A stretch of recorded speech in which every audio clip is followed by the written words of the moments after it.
A lot of stuff going on in the world of sports right now. Of course, it is one of the best weekends of the year. It is the Masters.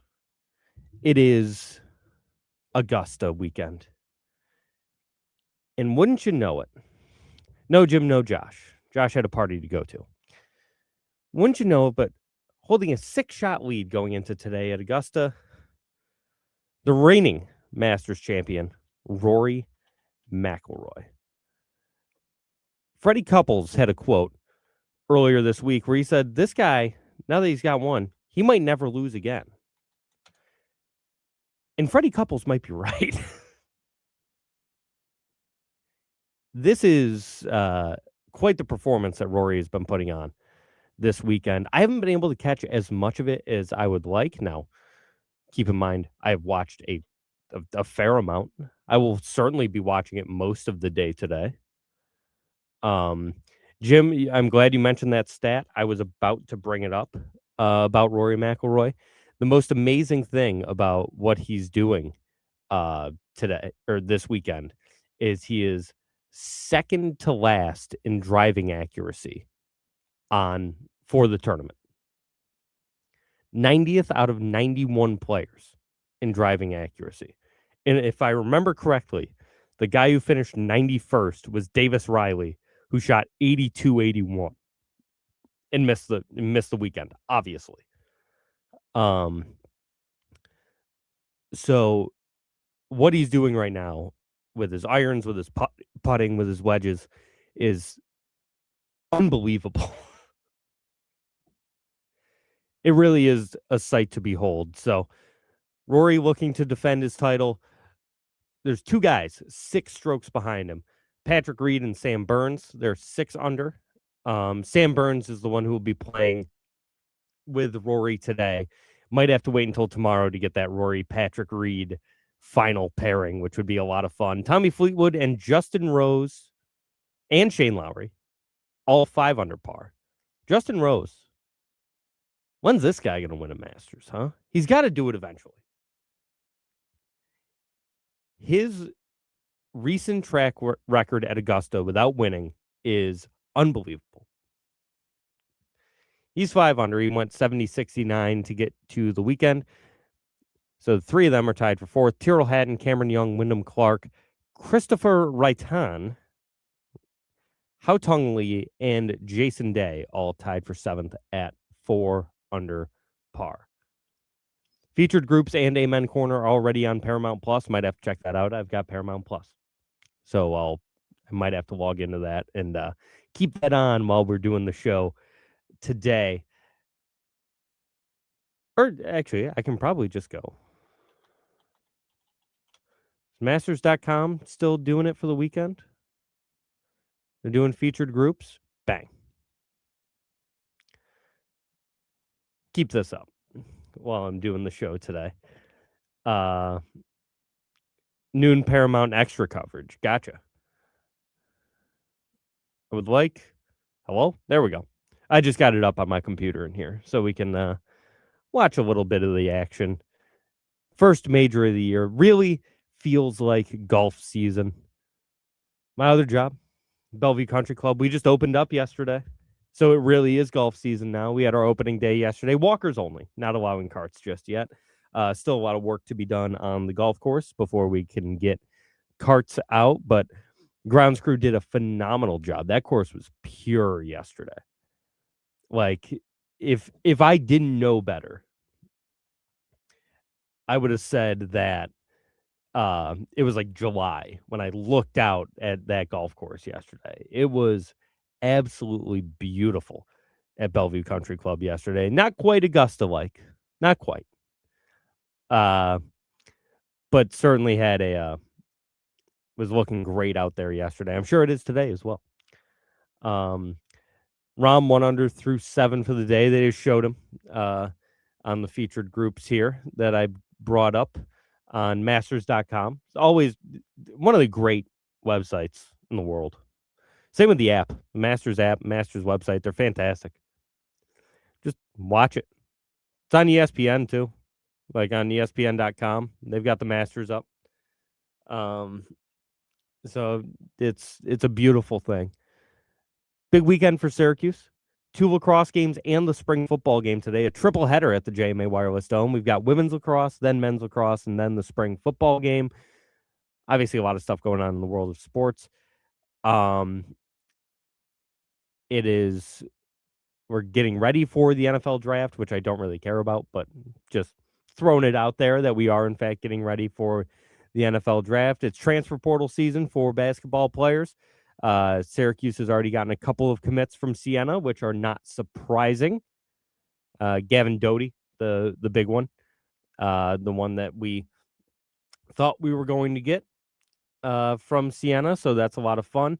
A couple of guys have left, but including Donnie Freeman.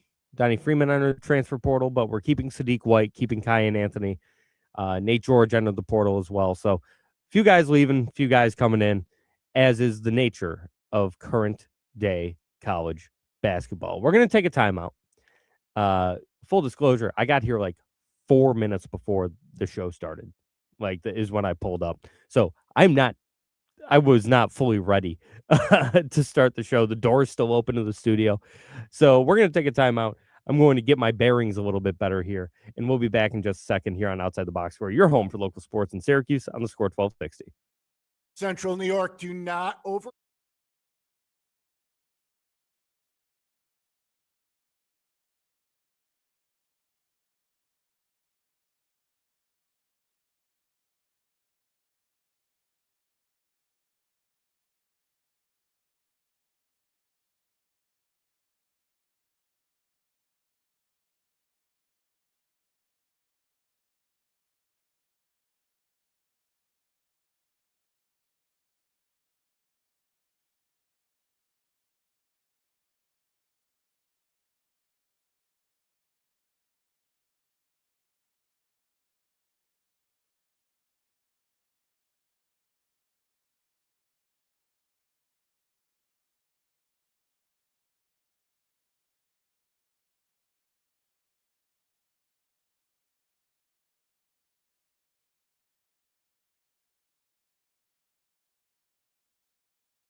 All right, I'm back.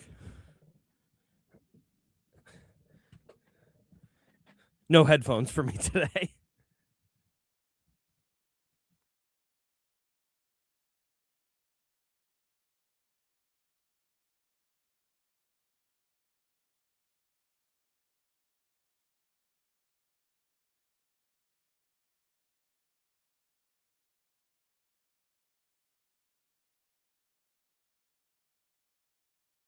Yeah, I just woke up late today. That's all that was. Slept in a little bit. For break, Chairman Ridley has played as an amateur with Jay Haas and Curtis Strange at Augusta and stayed in Crow's Nest. Who would you rather be of the three? Would I rather be Chairman Fred Ridley, the chairman of Augusta, Curtis Strange, or Jay Haas? Probably, probably take Fred Ridley. I would probably rather be the chairman of Augusta National.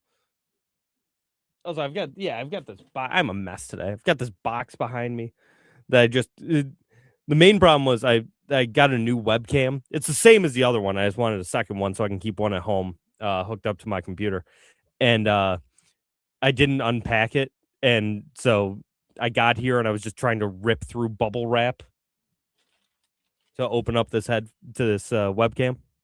I know Strange won majors, but he works at ESPN. But come on.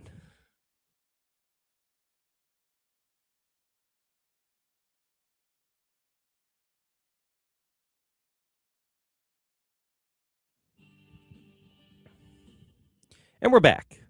Outside the box score with me, Mark Rowlands, your home for local sports in Syracuse, right here on the score 1260. Doing things a little differently today. Don't have my headphones, so I currently have the speakers on here in the studio, so it kind of sounds like I'm wearing headphones and I can hear my voice through the speakers. Just a little peek behind the radio curtain for you folks listening at home.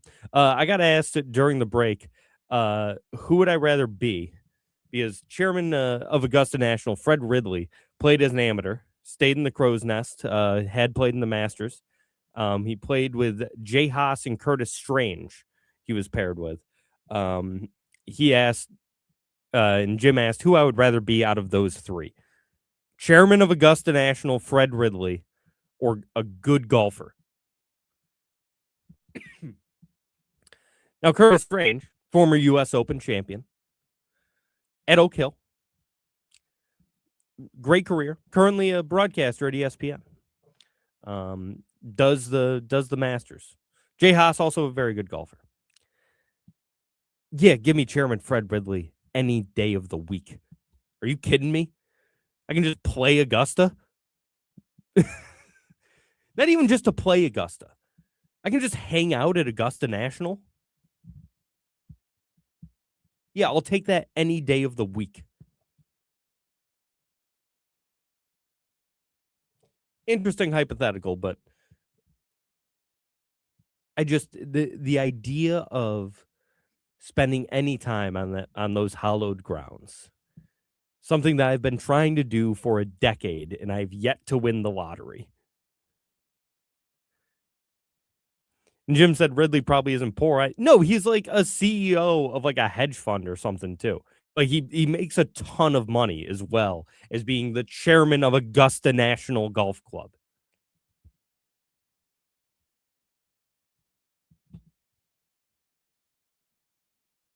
I think there aren't many people that whose wives I would rather have than Fred Ridley. But yeah, I've been trying for 10 years. Still haven't won that lottery. Still trying to get down to Augusta National.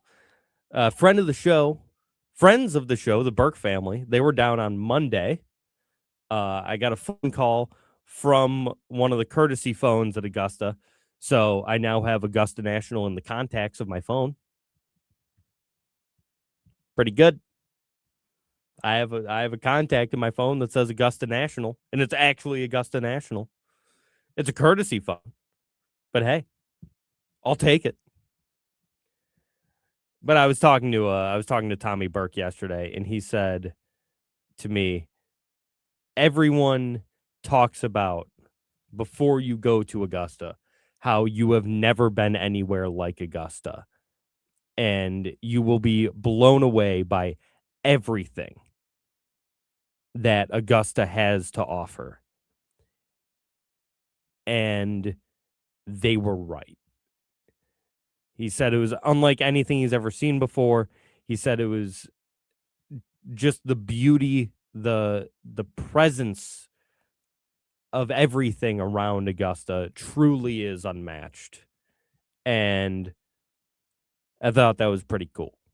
So happy for my boys being able to get down there.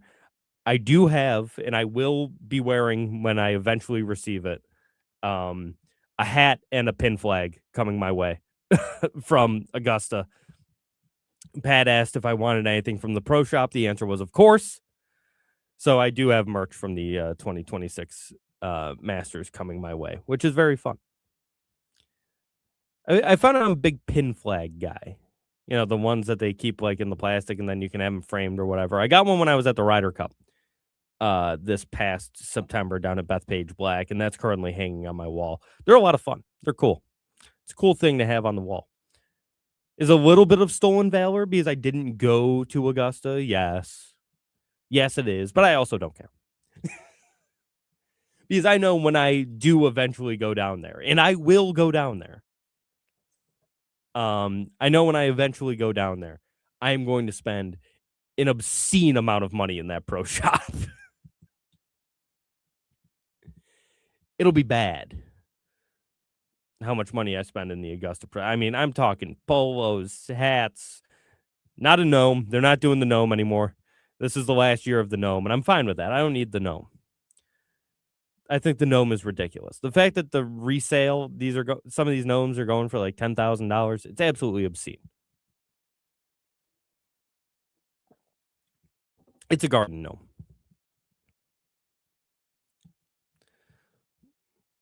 Let's calm down. Also, any resale thing from Augusta, if you buy stuff from the Augusta National Pro Shop just to sell it online, you should be banned from the grounds.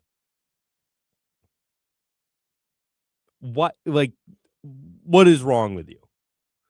You should be banned from the grounds of Augusta National. Now, if you sell it after a while, like say, oh, I've had this hat for 10 years, I never wear it, and then you sell it, that's one thing. But if you go into the pro shop at Augusta for the sole intent of reselling what you buy for an insane amount of money,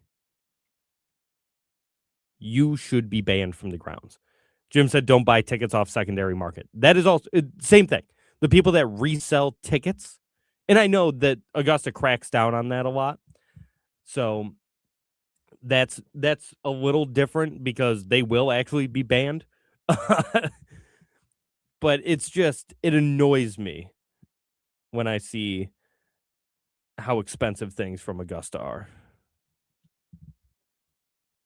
Like the resale. Because it's just, yeah. Just keep it. Especially the gnomes. What's so good about a gnome anyway? It's just a gnome. Anyway, we will be talking about Augusta National and the Masters more as the show goes on because it is, in my opinion, the biggest thing going on in sports this weekend. As they're on Masters.com, they're currently showing Yellow Jasmine, the 8th hole. A beautiful, beautiful hole up the hill. Par 5, 570 yards. I've been doing a lot of thinking about the Masters this week. And it's the favorite major of many.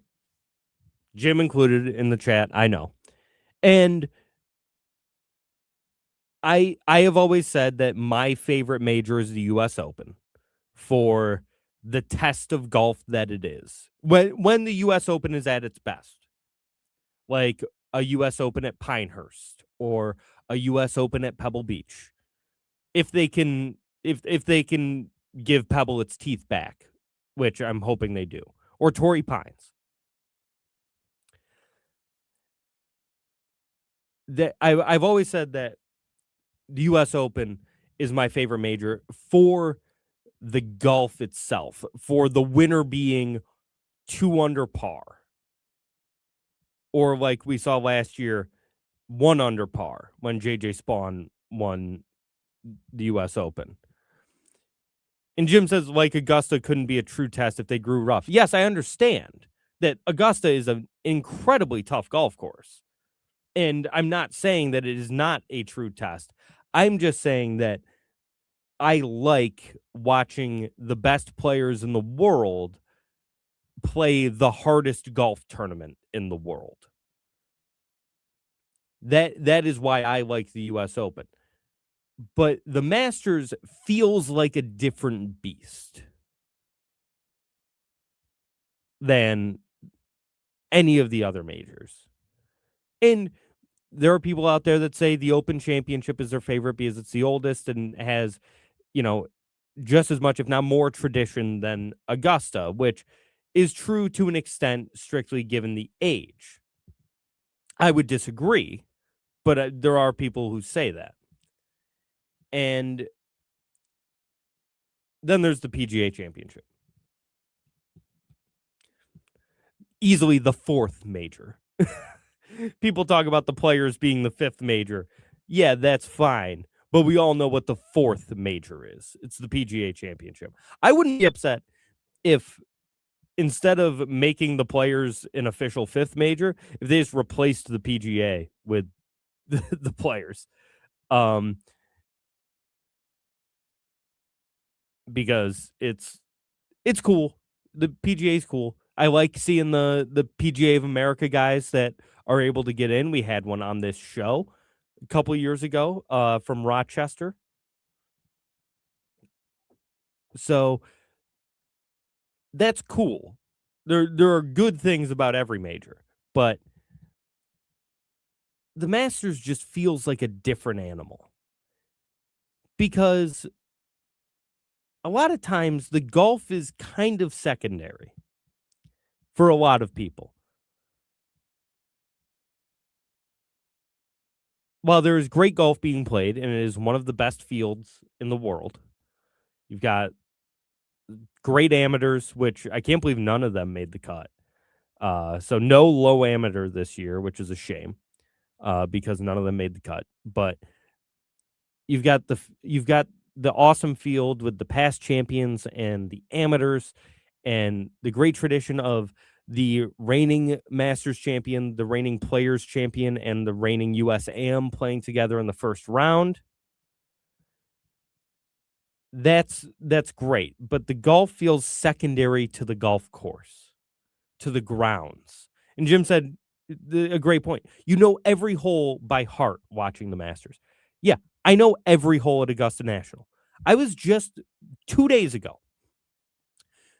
Me and my coworkers, the professional staff at Bellevue Country Club.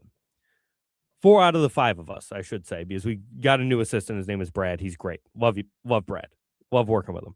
He didn't go with us, but 4 of the 5 of us went and grabbed a bite to eat after work. It was, the day before opening day. We're like, go down, go sit down, talk, have a meal, have a drink, and you know, get ourselves ready for the season. And we were most of the time just talking about the Masters. They have 4 golf professionals walk into a bar on an April weekend. What else are they going to talk about? And we were talking about the Masters, and it was funny that you bring up, every hole by heart, because we just started talking about the golf course. Now, I haven't been there. My coworker Hunter hasn't been there, but our head professional Dan and another assistant Derek have both been there. And Derek, when he went, he wasn't as into golf as he is now. Obviously, he's working to be a golf professional.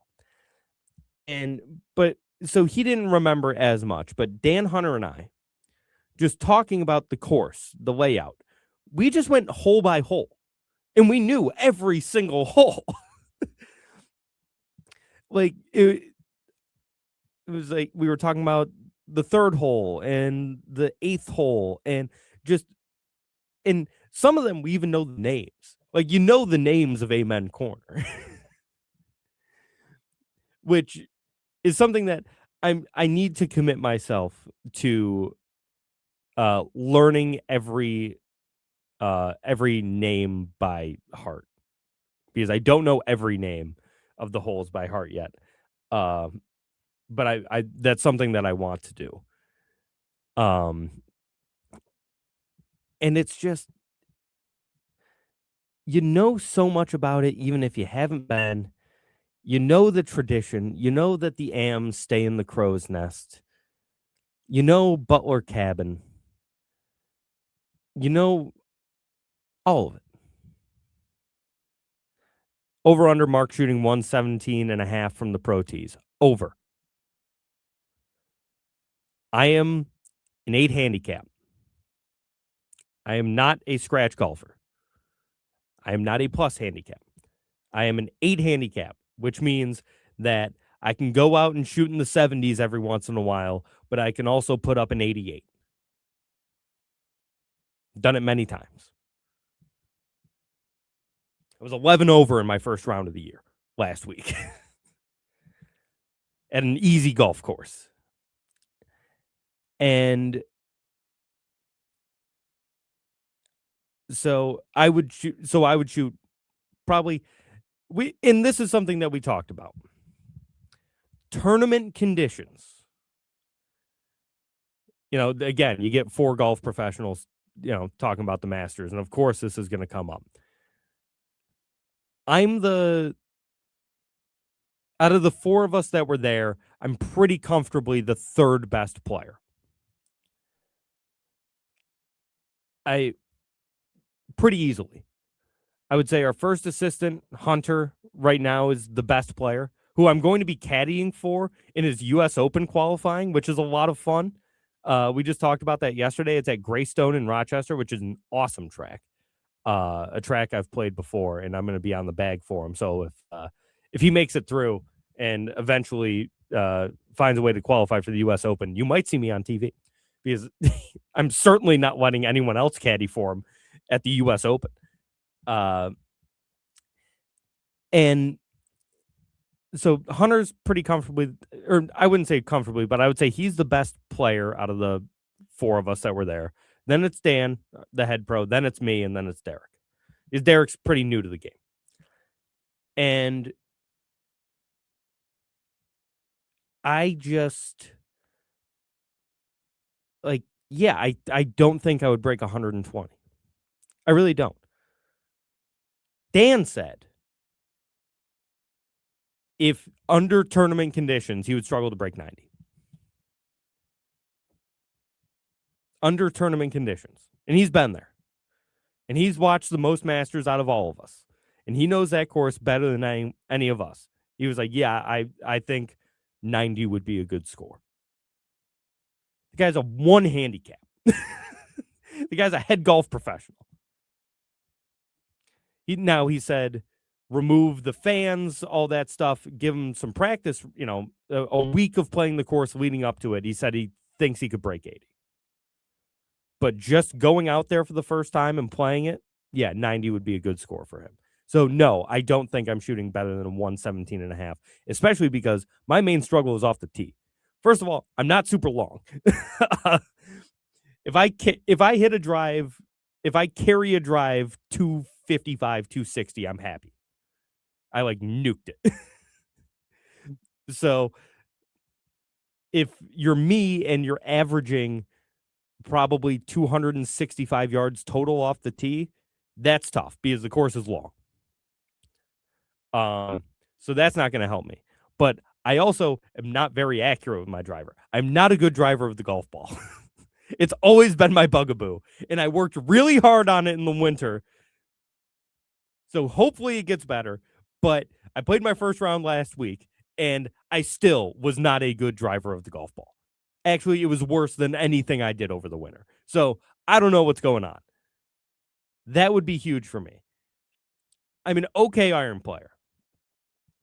When I'm on, I'm a decent iron player. And my wedge game has gotten a lot better.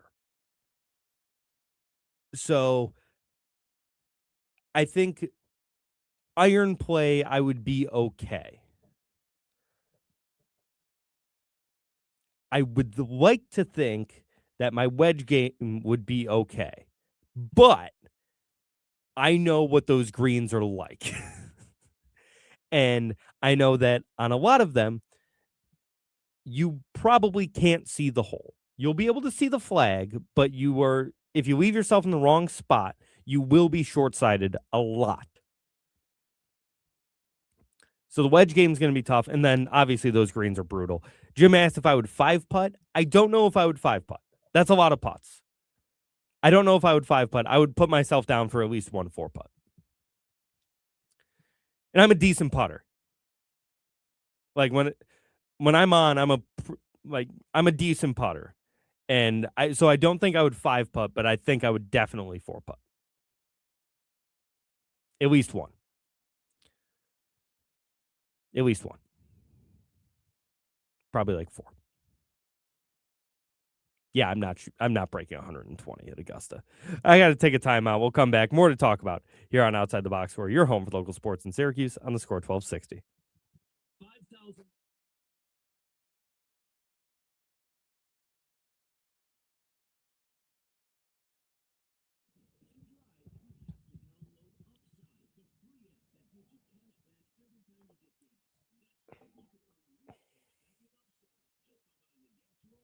You're holding the mic a bit too erotically. I have to do it this way today because I don't have headphones. So I can't use this microphone because it turns off the speakers in the studio. And I need the speakers in the studio to act as my headphones. What you can't hear is in here, I have the speakers cranked uh, when I'm on air. So it mimics the headphone sound of hearing myself in my ears. So, yeah, I can't use that microphone today.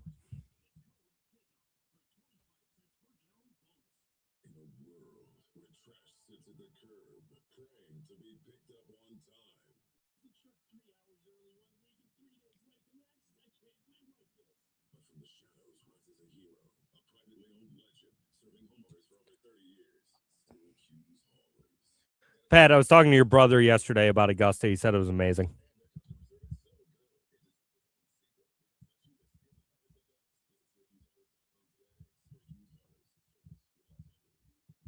Yeah, like I'm looking at this shot that John Rahm's facing right now. He's got a huge mound in front of him. Thanks, pal. He's got a huge mound in front of him. He's got to hit a wedge shot over it. Can't see the bottom of the pin. Like it's the wedge game around here is so tough.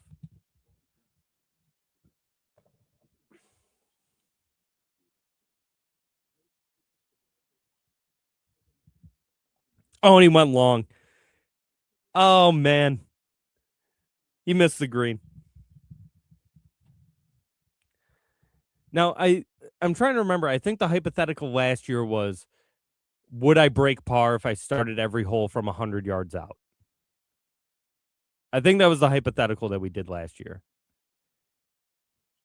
And I think I said I would shoot in the 70s, but I wouldn't break par. I think I would break 80.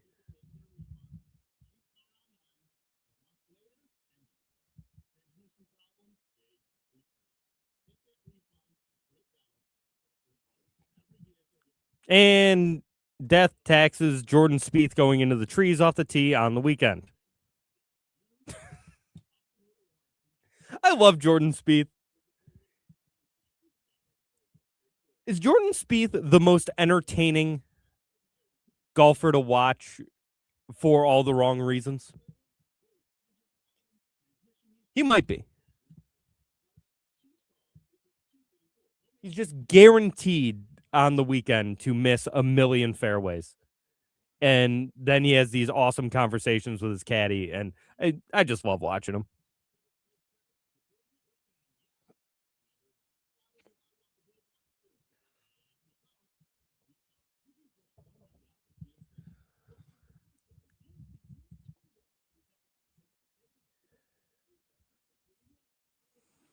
I want to go to the Masters so bad.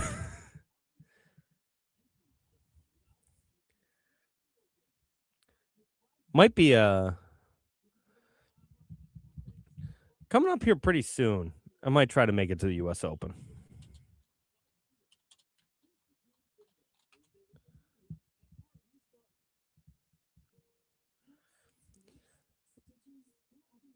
Like I'm not going to Shinnecock this year, but maybe in 2028 going down to Winged Foot. Especially because that Friday is my birthday. Or do I wait until 2029 and go to Pinehurst? My favorite US Open venue? Ah.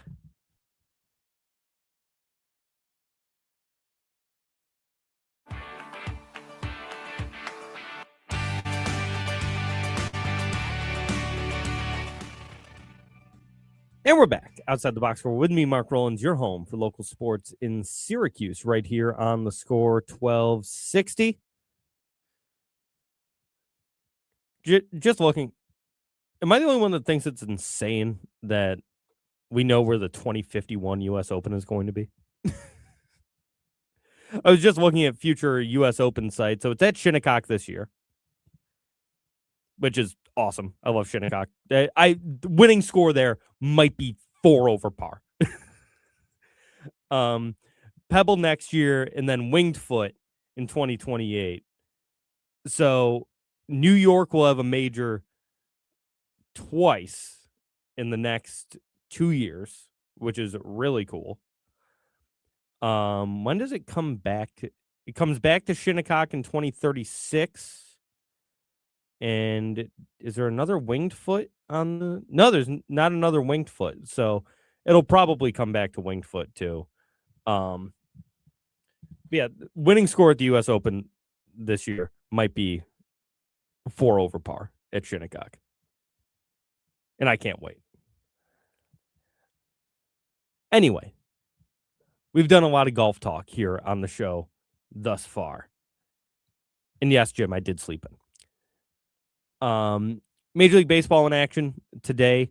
New York Mets are playing the not Oakland Athletics. I still do that all the time. The Athletics. They're just called the Athletics, which is what I hate. They play in Sacramento. They're going to Vegas, the formerly of Oakland Athletics. That game's at Citi Field in Queens at 4:10 today. Kodai Senga on the bump for the Mets, taking on Jacob Lopez of the Oakland Athletics. The Yankees are playing in the Trop, which is essentially a home game for the Yankees in Tampa Bay. Caught some of that game last night. Way more Yankee fans there than there were Tampa Bay fans. Yankees 8-5 thus far in the early season. Rays struggling a bit, 6-7. Nick Martinez on the mound for Tampa, taking on the Yankees star left-hander Max Fried. And my Boston Red Sox playing the St. Louis Cardinals today. My Boston Red Sox stink. Like, real bad. I don't know what's going on. They're 4-9. Ranger Suarez is starting today. He's got an ERA north of 8 on the season. We can't score runs, and if we do score, our pitching staff gives up too many runs. And it's been really annoying to watch. Just took 2 out of 3 from the Brewers. But watching this Red Sox team has really made me upset. Caleb Durbin is hitting 103, and I get it. We're like 15 games into the season, or 13 games in the Red Sox case into the season. But it's really hard for me to understand the justification of trading Rafael Devers because you have Alex Bregman, and then losing Alex Bregman to free agency to the Cubs, and then saying, no, we'll go out and get a third baseman. Don't you worry. It'll be Caleb Durbin, a guy who historically has struggled with power and is allegedly going to make a lot of contact, which is fine. But it's your third baseman, not your second baseman. These are things that are fine in a second baseman. And your third baseman is going to have no pop. And oh, by the way, he also is not a very good defender. So it's not like he's going to make up for the fact that he's hitting 100 with great defense, because he's made some very bad errors at third base.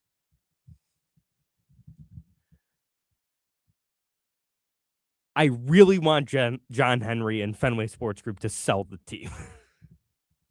I am at the point where I am sick and tired of this team playing poor. You sign Rafael Devers to a 10-year extension just to trade him to the Giants. You sign Alex Bregman to a 3-year deal, which everyone and their sister knew he was going to opt out of after the first year. You let him walk, and you sign Ranger Suarez, who I like the signing. Don't get me wrong. I like Ranger Suarez. His ERA will not stay over 8 like it is right now. But you sign him, and then you trade for a not very good third baseman. Oh, but he's young. He's under club control for the next few years. You know who else was under club control for the next few years? Rafael Devers. This one is starting to feel worse than the Mookie Betts trade, especially when you then go around and what they got for Rafael Devers was James Tibbs III, a young outfielder, Kyle Harrison, a left-handed pitcher, and someone else who is escaping me. Oh, Jordan Hicks was a bad reliever.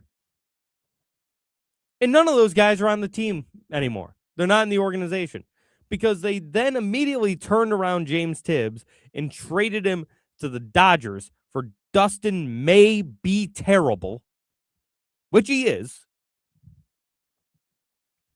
They trade him for Dustin May, who stinks in a Red Sox uniform. They lose Dustin May, which is fine because, like I said, he was bad. And now James Tibbs is hitting like 800 in AAA for the Dodgers.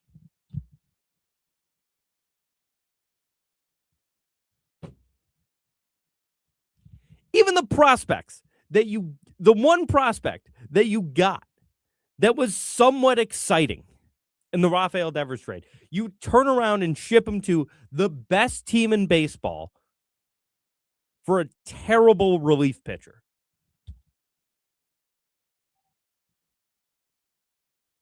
Sell the fire Breslow, all of it.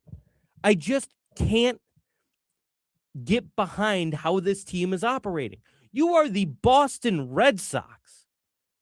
Act like it. For once. And I know, I'm spoiled. I've seen this team win 4 World Series in my lifetime. I'm spoiled as a Red Sox fan. I understand that. They won a World Series 8 years ago. It's not like we're in some huge drought. The curse of the Bambino has been lifted. It has not been 86 years. I get it.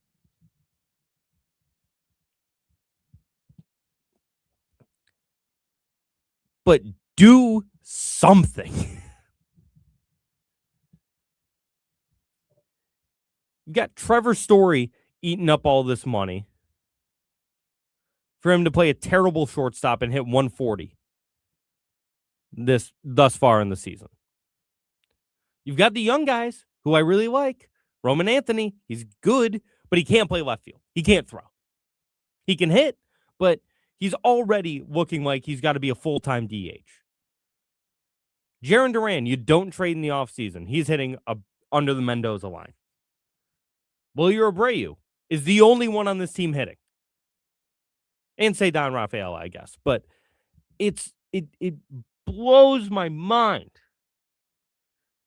that you can go from having Mookie Betts and Rafael Devers and all these guys to now I'm wondering when we will score 5 runs. Jim said my arm is better than Roman Anthony's. It might be. That's not true. I never had a good arm. But it looks like my throws from the outfield looked a lot like Roman Anthony's. And that's not a good thing. It's not a good thing at all. I don't get how we made it this far without knowing that Roman Anthony has a noodle arm. That's insane. Guy was like #1 prospect in baseball. He's had a noodle arm this entire time? We didn't know? It sucks. I hate it. Thank God we signed Isaiah Kiner Falefa. Thank God we have the bane of every Yankee fan's existence on our team. 091 batting average, by the way, with a 258 OPS. It feels bad. Feels bad, man. You gotta take a timeout. We'll be back in a minute here on Outside the Box Score. I have to collect myself. Be back in just a second. If you owe back taxes, listen carefully to rule number 1. Never go up against. I hate this team. I hate it. Even your home or business could be at risk. But here's what they don't tell you. The IRS has powerful tax relief programs that could save you thousands if you qualify. That's why smart people call Optima Tax Relief, America's #1 tax resolution firm. Nobody knows these programs. I'm old enough to remember when Mookie Betts, Xander Bogaerts, and Rafael Devers were on this team. Not that Xander's done anything with the Padres, but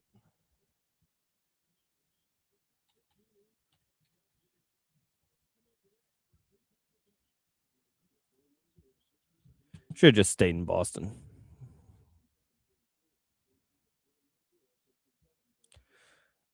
God, this is his 4th year on the Padres already? Jesus.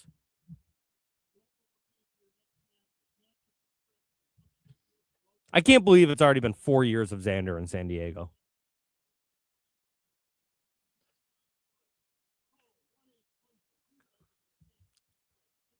Imagine wasting an entire weekend sitting for 8 hours each day watching 4 TVs with Masters coverage on them. That's called living the dream.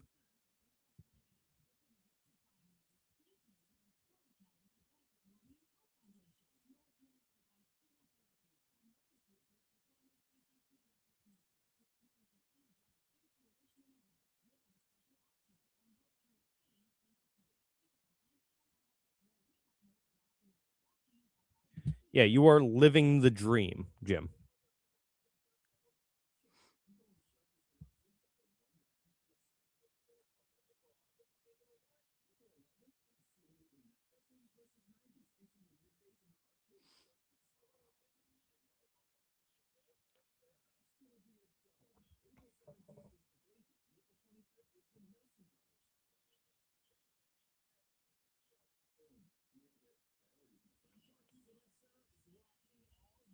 Side note, the Rolex Crown commercial. What about it? Do you have thoughts? Do you have takes on Rolex commercials? You'll see 100 times this weekend during. Oh, yeah. Yeah, of course.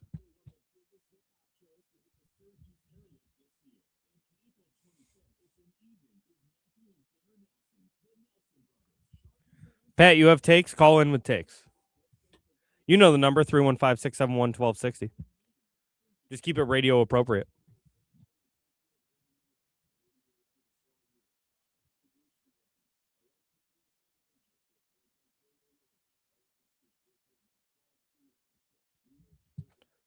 You're in the commercial?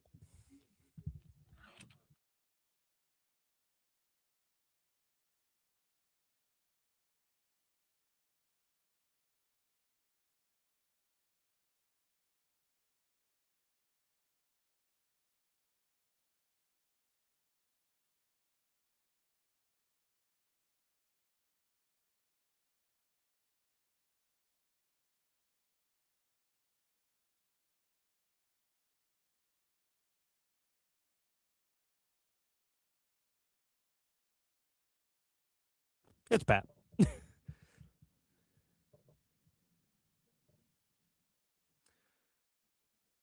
Pat's going to help take us out of the show.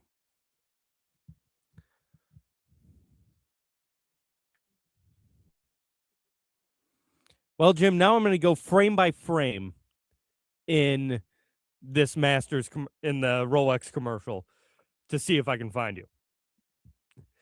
Piece of a lime green shirt, a red shirt, and a blue shirt for a millisecond. I'm going to find the commercial. I'm going to go frame by frame. And then I will finally have an idea of the legend of Jim.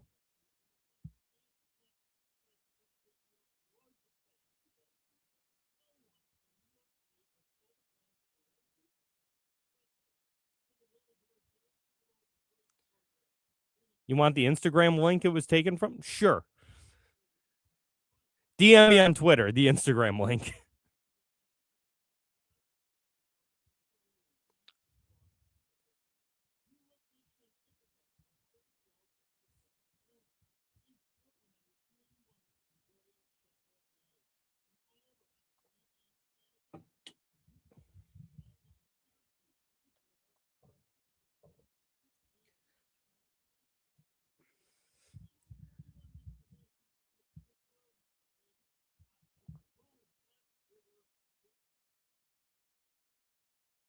Go to mattressexpressny.com. Call 1-800-NEW-BEDS.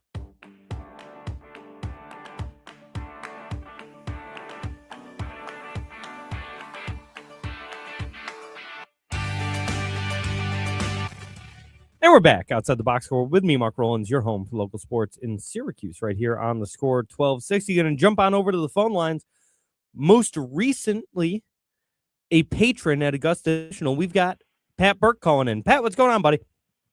I was a patron at Augusta National. Before I start, I gotta ask. I missed the start of the show. Where's the big guy you do the show with?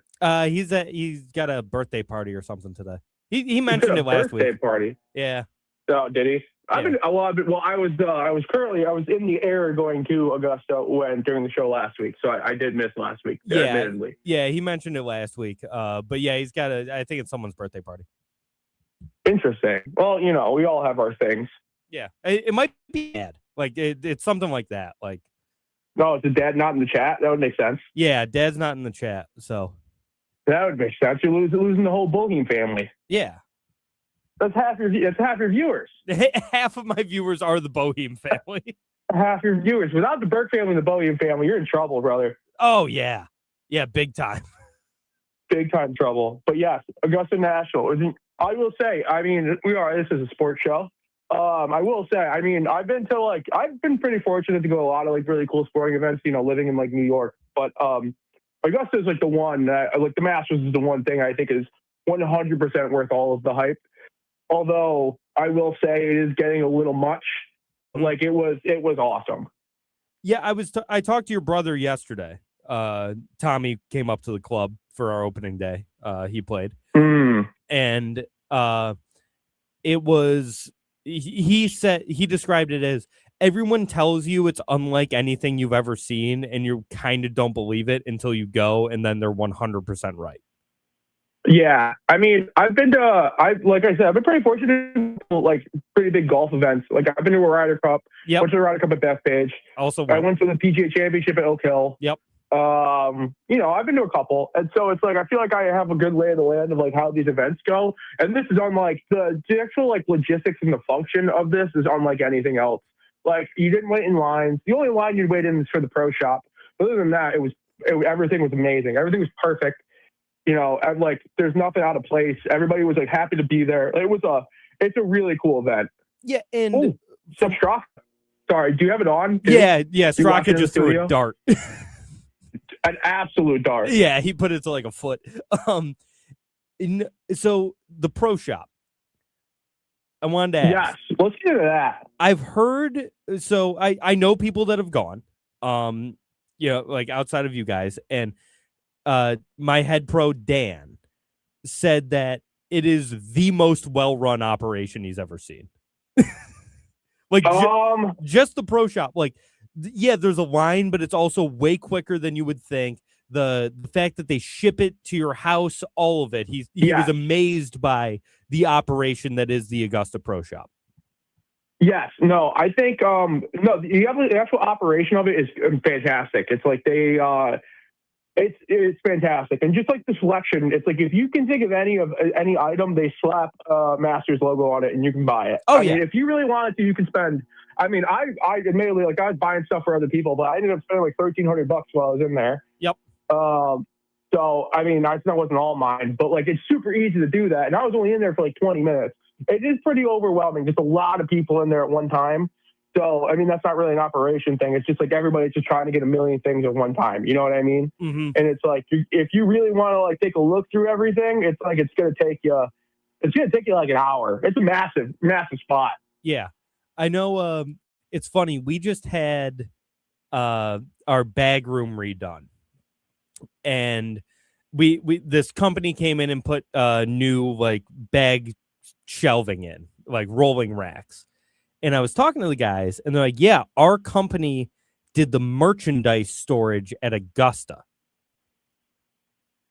And they said just the merchandise storage, it was the biggest job they've ever done. Oh, I'm sure. They were like, I mean, it's just like the layers of Augusta National are insane, where it's like they have like underground tunnels. yeah, So players don't have to like walk through the whole crowd to go to like the media room. It's just like, it's unlike anything. I mean, just walking around Augusta and seeing like famous people. I mean, that's the other thing too, where it's like, there's no phones in there. So it's like, everybody just seems just kind of like coexist with each other. Like, I don't know, like we were walking around, like Matt LaFleur was like right next to me. Like, stuff like that. Like, it was wild, dude. Yeah. I gotta tell you, funny story. So there was one point where we split up, like, because I obviously went with my brothers and my dad. Yep. We split up, and there's an amateur by the name of Harrington on like playing. I think he actually is going to be low am. Well, none of them made the cut, so there's no official low am. Is that true? Is that how that works? Yeah, there's the only official low am plays on the weekend. Interesting. I actually didn't know that. I just thought whoever ended up with the lowest score out of the amateurs is technically the quote unquote low am. Yeah, no, you got to play the weekend. Interesting. Did not know that. You learn something new every day. But I was like seeing him from a distance, and I was Patrick Harrington the entire time because I thought it was Patrick Harrington the entire time. So I went. Well, I didn't know. I was like walking around. Like I didn't realize. You know what I mean? Yeah. So I went back. You thought you were following Patrick? I was like, oh, I was following around Patrick. Did I say Patrick? Yeah, Patrick Harrington. Yeah. And they're like, "What are you talking about?" And so they've been having fun with me on that for the last like, couple of days. That's really funny. It's yeah, it was not a great look for me, but it was I don't know, it was awesome. We did a lot. All around Rory for a little bit. I gotta say, once you get on the course, it's not overwhelming. There was just like never too many people in one spot. Yeah. Especially I think because it's practice round, so like there's so many different players out at the same time. But yeah, it was awesome. It was a great experience. I would highly recommend to anybody who would ever get the chance to go. It's like, do it. It's great. Quickly, before I let you go, did you try any of the food? I tried a lot of the food. I started off with breakfast. I drank a lot of the beer as well. Of course. At one point, Tommy told me to mix in a water, and I'm like, dude, I'm at Augusta. It's like, what do you want me to do? All right, it's not the waste management. Maybe mix in a water. Well, I mean, I wasn't like sloppy drunk. Yeah, but did you try the pimento cheese? No, I think that looked disgusting, to be totally honest with you. Fair. It's just like not my cup of tea.